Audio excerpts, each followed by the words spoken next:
Pepsi અમે ખાધી ને હવે પાછી પાર્સલ તને આપવાની છે હે સાવરકુંડલાની અજંટાની પેપ્સી ભાઈબંધ મિત્રો કોને કોને ખાધેલી છે શું કહો છો બેન આવી છે એટલે ભાણકી ભાણિયા ખાઈને એને આપવી પડે.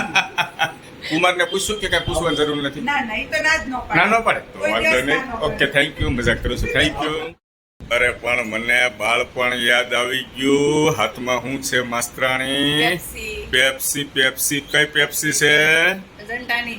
કાજલબેન ના ઘરે આવ્યા છે ને અજંટાની પેપ્સી જો દોસ્તો મજા આવી ગઈ સાવરકુંડલાની પેપ્સી અજંટાની આ મારા સાઠુભાઈ છે આ સાઠુભાઈને તો ઓળખો જ છો અને એક ત્રીજા સાઠુભાઈ છે મોઢું બતાવવાની ના પાડે છે સારું વાંધો નહીં ચાલો મજા આવે છે બહુ મજા આવે. એક એક હજી લેવાની છો ડીશ બાજુમાં જ પડી છે એ માસ્ટર સાહેબ તમે તો લ્યો એક લ્યો આ હાટુભાઈ નું માન નહીં રાખો એક લ્યો વાહ ભાઈ વાહ આનંદ થયો એન્જોય